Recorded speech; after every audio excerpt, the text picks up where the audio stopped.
Hey everybody. So we are official. We have building permits. We were supposed to break ground this week, but it's been raining like crazy. We do have some sun peeking out here. I think the rain's supposed to be over with tomorrow, but we have our building permits. We got our building permits yesterday. We actually got our grading permit last Friday, and we were supposed to start grading Tuesday when my grading guy got back from his little vacation, but the rain changed our plans. But that's okay. We are officially breaking ground on Monday, so good news. So walking around the building site here, there's our neighbor's house right over there. For those of you who didn't see it in the video, actually we flipped this house, total gut rehab, basically a brand new house. The only thing left from the old house was the foundation and the wall, the exterior walls and the roof framing. We replaced a lot of roof sheathing, but brand new house there. I mean, literally everything's new. All the mechanicals, brand new septic system, you name it, it's all new. So I'm gonna go over what we're gonna do here. So can I flip this camera around in this video? I don't think I can. So anyways, this is the build site here. So you can kind of see the property line up there. There's a little bit of a pink line over there. You can see the property line. Our lot is our lot is very long and deep. So our lot is, God, close to 500 feet deep, and it's 162 feet wide at the front.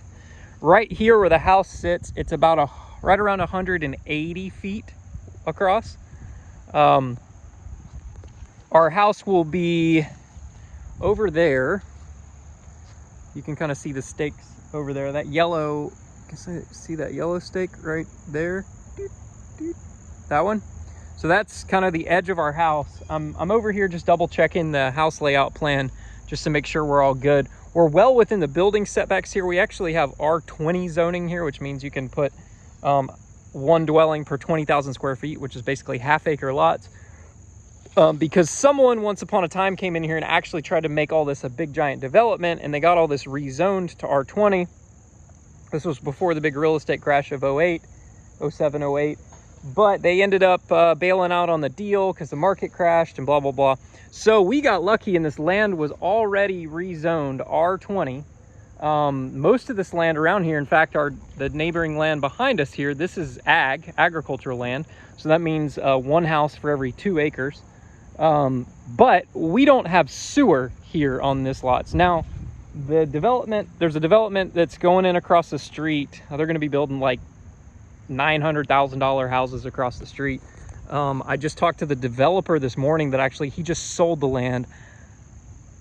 I'm amazed that someone actually bought it, but a pretty big home building company that builds really nice houses here in the Atlanta area just purchased the land from him. He sold it for $9 million. It's 20 acres. He bought it for $1.1 million, and he says he's got about $2 million in it in development costs. So he's all in it for $3 million, probably, you know, holding costs on interest and stuff. I'm sure he's probably around $3.5 million, let's call it. And he just sold it for $9 million. Crazy what they paid per lot over here. But anyways, he just sold that, and they're going to be building 47 houses across the street from us. They were able to put in sewer because there's a neighborhood on the other side of those trees over there that has sewer. So he came all the way down there on that end. You can't see it, but it's way down there, and he tied into the sewer over there. We didn't have the ability to do that. Well, we did have the ability here, but it was cost prohibitive to do that because to put a septic, we have big enough lots where we can put septic systems on here. We split this up into multiple lots, so we'll just put septic. This is going to be on septic. So our septic tank's going to sit right over there in that front corner, and the field's going to kind of run across the front yard at an angle out that way towards the road. So our septic field will be out in the front yard, and then our that'll leave the backyard here behind us for other things. So our lot line kind of runs right over to that big giant white oak tree right there. So this will be all of our backyard. Once we move in, we're gonna come back here and actually forestry mulch all the little vegetation. There's tons of Chinese privet and stuff down there. We're gonna mow all that stuff down. We're gonna limb up the trees all the way to the back. It's gonna be really beautiful. And then I'm kind of standing right at this is the corner of our house here. So this will kind of be the basement. There's gonna be a garage door like right here. And then this will be actually cut down lower to the bottom of basement grade here. That area up there will stay that height because that's where the garage door is. There's going to be a retaining wall right in here, right in there. There'll be a retaining wall, and then this will be cut down lower. So all this soil I'm standing on, I'll ultimately be standing about 5 or 6 feet lower than I'm standing right now. So we're going to cut all this, dig all this soil out of here, and we're going to use this ultimately to actually backfill around the house in the front, because we're going to slope the grade away from the house just a little bit. So the house will sit up above ground a little bit, and then we'll slope the grade away. So that's the plan there. I'm going to come out here this weekend with my grading guy, and we are going to mark, we're going to spray paint and mark where he's got to do his over dig.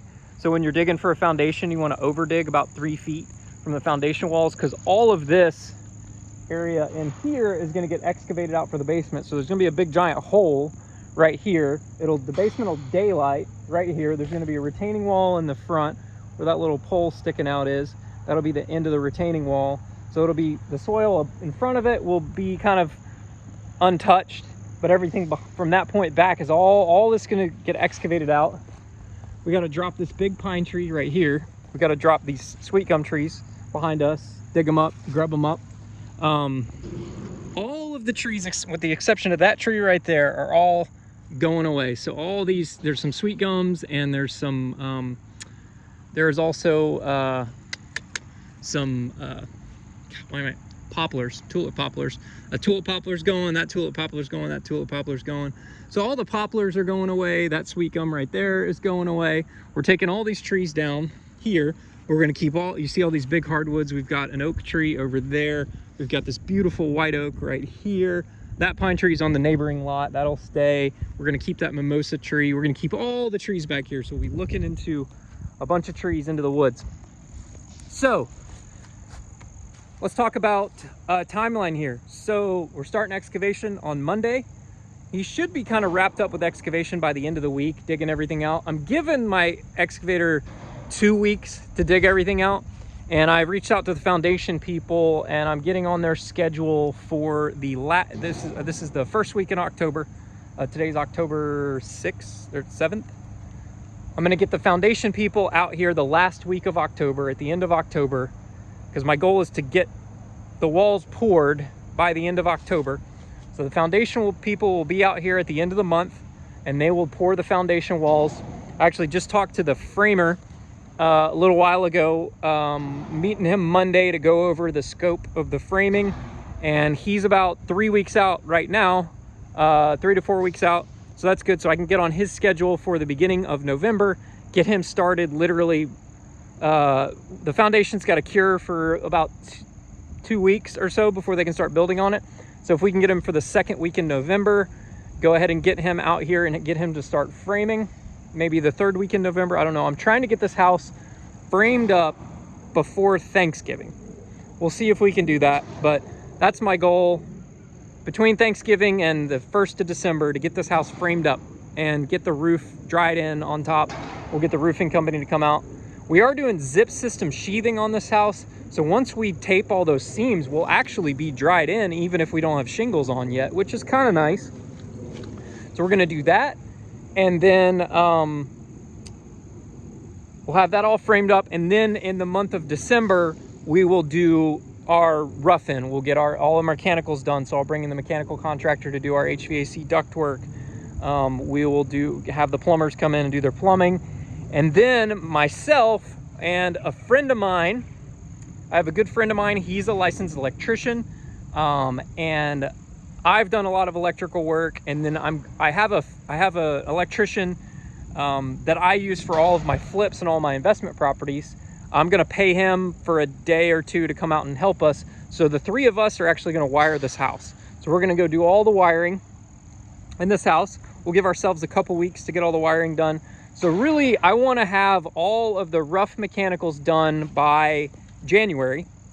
You know, beginning of January, have all the rough mechanicals done so that we can go get our rough inspection, and then we can start insulating in February. I want to be able to insulate and get drywall in February. So that's the month of February's insulation and drywall. And then March, I'll bring in my paint crews, and immediately after that, we'll bring in the paint crews. We'll do all the priming. We'll do one coat. We'll do the ceilings, one coat on the walls. And then I'm going to bring in the flooring guys after that. So some people say, why are you doing the flooring that way? So I'm going to do the flooring before we do the trim, because I don't like quarter round. So I'm going to come in and we're going to lay all the flooring down before the trim goes in, so that we can set the trim right on top of the flooring, scribe it to the flooring, have it look real nice and tight. So that's the goal. We'll have the flooring put in. Then I'll have my paint guys come back to the house. They will caulk, spray all the trim, and they'll spray all the trim. And then we will have the cabinet guys come in. I'm sorry, back up. I'll have my cabinet guy, actually just talked to him today. He gave me his sort of rough bid, and then once I get the walls framed up, he's going to come out and measure everything else once it's framed up. You know, because basically you just subtract an inch from all those measurements to account for the drywall thickness, and leave yourself a little bit of wiggle room there. Leave some scribe fillers and stuff like that so you can scribe and fit it in tight. So he's going to come in right after we're done framing and actually measure everything out, plan it all out, go ahead and order all the cabinets. And I might have a custom cabinet guy do the cabinets. I don't really know yet, but I do have another guy that I use for cabinets on my flips.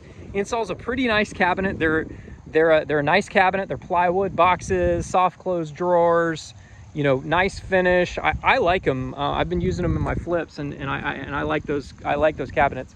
So I'm gonna have him come in, and then we'll have the trim guys finish everything out. We'll have the paint crews come back in, spray everything, all that, and then we'll start trimming everything out. We'll put in our fixtures, and you know, all of our plumbing fixtures.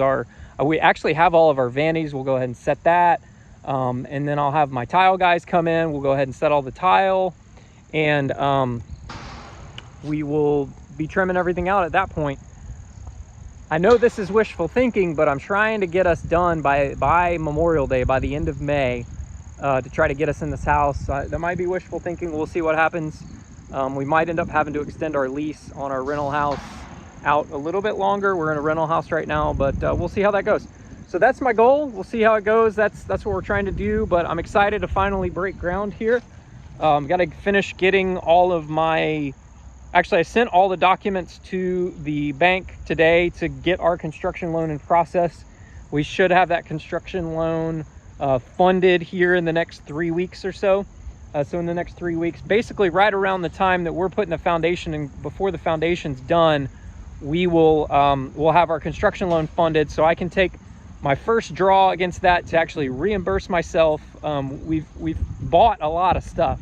We've already spent 50 grand on stuff. We have it all at our house. I bought all of our windows. Our windows are actually already here. Our windows are in the warehouse at the window place. They came in early, like 6 weeks early, so hey, we'll take it. I do need to find a storage unit to put them in so that they don't have to hang on them for too long. And then yeah, so we've already spent a lot of money, so I'm going to reimburse myself back for all the cash that I've spent, and then we'll take that first draw for foundation and framing, and get all that sort of in our first big draw, and then we'll do the mechanical contractors after that and keep rolling from there. So that's the plan. My arm's getting a little tired here holding this phone up, so stay tuned, guys. I hope you enjoy it, and there will be more to come on this. Thanks. See ya.